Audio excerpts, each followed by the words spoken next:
और बुलेटिन की शुरुआत में आपको सबसे पहले ले चलते हैं जयपुर के सवाई मानसिंह अस्पताल, जहां पर राज्यसभा सांसद किरोड़ीलाल मीणा से मिलने के बाद मंत्री प्रताप सिंह खचरियावास मीडिया से रूबरू हो रहे हैं।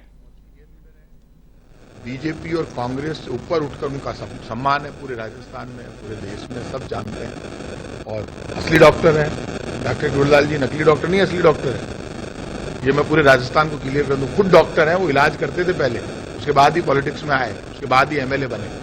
लोगों में पॉपुलर हो गए, इलाज करते थे गरीब का, सबका पॉपुलर हो गए, एमएलए बन गए। अब अभी एमपी है वो। तो ऐसे में कहीं भी डॉक्टर साहब के मन में, मान सम्मान में कोई ठेस नहीं पहुंचने देंगे। और ये जो शहीद परिवारों का मामला, उनके साथ भी सरकार खड़ी है, जाना है। बीजेपी इस मामले को पॉलिटिकलाइज कर रही है। मैं तो कह रहा हूं डॉक्टर साहब के साथ तो पहले ही आग खड़े हो जाते ना, उन्होंने मना ही नहीं किया। मुझे तो आज पता चला, मैं सुबह कोई मेरे को बता रहा था कि कोर कमेटी तक के सदस्य नहीं। आप बीजेपी अचानक एक्टिव हुई है, कि ऊपर से कोई केंद्र की बीजेपी ने कहा होगा डॉक्टर किरोड़ीलाल के साथ तुम क्यों नहीं दे रहे। तो इस बीजेपी वाले तो डॉक्टर साहब के साथ बीजेपी वाले इतने नहीं है मन से, ये मैं आपको खुल के कह रहा हूं। जो बात हो गई तो इनकी पॉपुलरिटी से डरती है बीजेपी। अब मैं कहता हूं तो इनको तकलीफ होती है बीजेपी और भैया तो तुम कहां थे, इतो साथ तो जितनी बीजेपी देगी तो तुम्हें ही दे दी। आखिर में एक ही मांग थी कि साहब एक बार सीएम साहब मिल जाए। सीएम साहब ने मुलाकात नहीं करी, तो कल पायलट साहब ने भी कहा है कि जो इनको करना चाहिए। अब देखो किसने क्या कहा, मुख्यमंत्री जी ने, पायलट साहब ने जो कहा वो तो आपको उनसे पूछना है। मैं दोनों का सम्मान करता हूँ, तो उन्होंने क्या कहा ये मेरी जानकारी नहीं। मैं आपके सामने खड़ा हूँ और आप ये मानकर चलिए यदि कहीं इस मामले में भी किसी से भी मुझे बात करनी पड़े तो मैं कोशिश करूंगा, मुख्यमंत्री जी से भी बात करूंगा।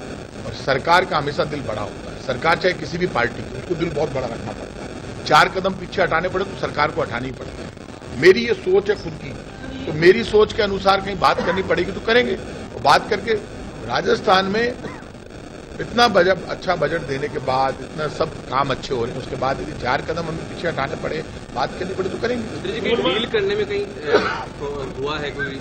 देखिए हमने ये सारा काम मामला सब निपट गया था, आप खुद जानते हो कि, लेकिन फिर भी एक पावर है वो सुदर्शन चक्र वाला। कहावत है ना कि हानि लाभ यश अपयश जय पराजय, समस्याओं का समाधान सब विधि आते हैं सुदर्शन चक्र वाले के हाथ में। अब क्यों हुआ, कैसे हुआ, ये तो राम जाने, भगवान की कृपा है जैसे भी। लेकिन अब भी ये एक अच्छी बात है कि डॉक्टर साहब के चोट नहीं लगी और कोई इस तरह की बात नहीं हुई। ये तो मैं तो भगवान को शुक्रिया अदा करता हूँ। और जो स्थिति बनी उसमें ये दुर्भाग्यपूर्ण नहीं होनी चाहिए। मैं तो अधिकारियों से भी कहूंगा कि इस तरह से यदि कोई एमपी, सीनियर लीडर, आंदोलनकारी जाए तो पुलिस अधिकारियों की जिम्मेदारी है कि उसके सम्मान में कोई कमी नहीं आनी चाहिए। ये नहीं होता कभी। नहीं हुआ, पहले भी डॉक्टर साहब मांग कर रहे थे कि पुलिस के जो अधिकारी हैं जिन्होंने जयपुर में बर्ताव किया था उनके खिलाफ कार्रवाई की, और कल का जो घटनाक्रम हुआ आपकी बातचीत हुई, अब भी कोई कार्रवाई की मांग रखी? नहीं, डॉक्टर साहब ने आज मेरे सामने कोई कार्रवाई की मांग नहीं रखी।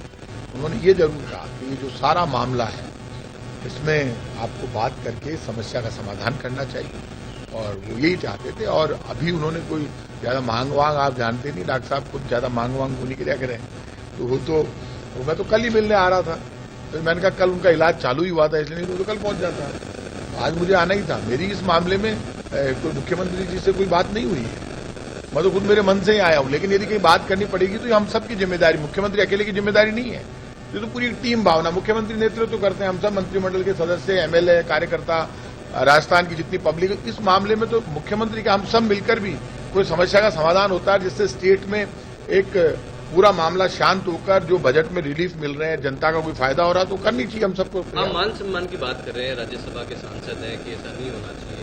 तस्वीरें तो कह रही है जिस प्रकार से धक्का मुक्की हुई, कॉलर पकड़ी गई, तो कोई कार्रवाई होनी चाहिए पुलिस? No doubt. एक बात आपने सही कि वो तस्वीर मुझे भी बहुत चुभती है, मुझे पसंद नहीं आई। क्योंकि आज यदि डॉक्टर साहब की कॉलर पर कोई हाथ डाल रहा है तो उसको ये समझ लेना चाहिए, और ये जल्दीबाजी जोश भी नहीं खाना चाहिए, क्योंकि डॉक्टर किरोड़ीलाल जी जा रहे हैं। ऐसे में कोई आदमी कॉलर पर हाथ डाल रहा है तो बिल्कुल गलत है। कार्रवाई करनी होगी तो कार्रवाई करेंगे। मामला मुख्यमंत्री जी, मैं व्यक्तिगत रूप से मानता हूं कि गलत हुआ है, और ये कॉलर पकड़ना डॉक्टर साहब की मेरे को पसंद नहीं आई। आज कोई मेरी कॉलर पकड़े, मैंने भी आंदोलन बहुत किए, तो गलत बात है, वो जरूरत ही नहीं थी। और ऐसा क्या हो गया? फिर भी यदि कोई जिम्मेदारी है तो जिम्मेदारी का तो जवाब देना पड़ेगा, उसको कोई दिक्कत नहीं। शिरोडी जी कह रहे थे कि जब आप पहुंचे थे घटनास्थल पर, आप तो मतलब मैं आज देखी थी कि ये मामला पूरी तरीके से निपट जाए। नहीं निपट लेकिन आप मुख्यमंत्री जो ने कोई ट्वीट जोग संजोग अपना हाथ में को नहीं, भगवान का हाथ में नहीं। मुख्यमंत्री जी का ट्वीट बाद में आया, उन्होंने एक संवैधानिक ट्वीट किया, उसको अपन ट्वीट को इश्यू बनाए। मैं ये मानता हूं कि अब ये इश्यू बनाने का वक्त नहीं है। उन्होंने एक संवैधानिक इश्यू उठाया कि भाई इस तरह से शहीदों के बच्चों का मामला है और मैं ये चाहता हूं कि उनका जो उनको मिला अधिकार वो सुरक्षित रहे। उन्होंने अपनी बात कही, लेकिन सरकार को कहीं भी यदि आगे बढ़कर शहीद परिवारों की कहीं बात आएगी तो मुख्यमंत्री जी से भी बात करेंगे, समस्या का समाधान करेंगे।